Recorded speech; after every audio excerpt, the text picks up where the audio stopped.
paradigm that's driving people the most, which is the performance paradigm to succeed. No one seems to be as interested in the secular scientific proof that that's good for you. So, so we're on this rush to sort of succeed and work 24/7 and make all this money without and it's all on faith. And not only is there no proof that it's good for us, there's actually more scientific evidence that suggests that it isn't. But when it comes to meditation, then we want the proof. So that, to me, is an interesting dynamic. You can imagine, perhaps, that there are two people inside of us. And so one of the people inside of us you could think of as a bureaucrat. And the role of the bureaucrat is to function well in the world, to make sure we get up on time, that we get to catch a plane on time, to make sure, there'll be dinner at the table at night and we have enough money in the bank, and all of these requirements that we need in order to be sort of successful at functioning in the world. And then there's another person inside of us that you could think of as like an artist or a free spirit. And that free spirit just wants to live and love and laugh and create and be and enjoy and, and just experience all the richness and possibilities of life. And what the middle way would say is that if we get stuck in either one of those places, we subject ourselves to sort of stress and agitation. At Pixar, it was a story company, so I go for a few years at Pixar and I learn, well, it's all about story. That's what I learned. And then I go off and study Buddhist philosophy for 10 years, and I come to the scintillating conclusion that it's all about story. We function in a story. We have a story in our minds about what it means, to be a man, what it means to be a woman, a son, a daughter, an employee, and we get stuck in them. And that stuckness often produces a lot of stress and agitation. Really, the goal of meditation is to open the door so we can go beyond our stories. What the middle way is about is a philosophy of harmonizing these two things within us. And I saw in Pixar a metaphor for that, because it really is a company that succeeded because it was able to harmonize these two ideas. Where would you like to begin? I practice meditation for 2 hours every day. That is, I knew that about you. I do Vipassana meditation. I agree with a lot of what we've just heard.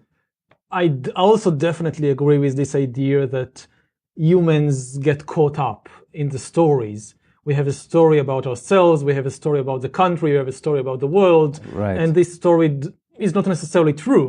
It's often a fiction, right, but it dominates us and controls us in our lives. And it's very important to be able to differentiate fiction from reality. This is also how would I define one of the main purposes of meditation. What I do in Vipassana is what's real? What is reality? Right. In contrast to the stories that the mind generates and tells about everything. You constantly have like this, like you watch television, and something happens, and you have this commentator constantly commentates and explains to, oh, this happens and this happens. So we also have it inside ourselves. We have this inner commentator, which constantly weaves stories, and very often completely fictional, but we believe it. Right. And meditation is to a large extent about shutting up this commentator and just observe reality as it is, without any attempt to create a story out of it. It's very difficult. It's very, very powerful. About doing it in work, like in corporations, right, like in Pixar, I think the big danger there is that the bureaucrat tends to be more powerful in the long run than the poet. I'm generally in favor of, big corporations starting meditation programs and so forth. Right. But I am apprehensive of they are hijacking it, at least in some cases, for the traditional purposes. Enhance productivity. In the end, enhancing productivity, and not the much deeper purposes of really understanding reality on its own terms, even if that would mean decreasing productivity. I mean, the big question is, right, what happens if you send your staff to this mindfulness session and it decreases productivity. What do you do then? Right. What if they come back saying, I spend way too much of my day answering typing emails. and answering emails? Yes. Yeah. I mean, and then of course there are productivity gurus who say that like by answering fewer emails you can be even more productive. I don't like the way the direction this is going. Yeah. I think there is a much deeper truth. Right. In the practice of meditation than increasing productivity. Somewhere along the way, the trajectory is part.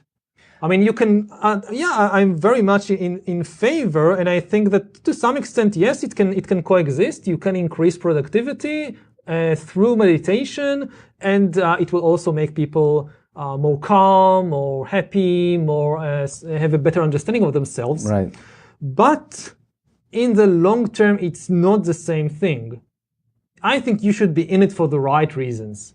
Yeah. And not for the productivity reasons.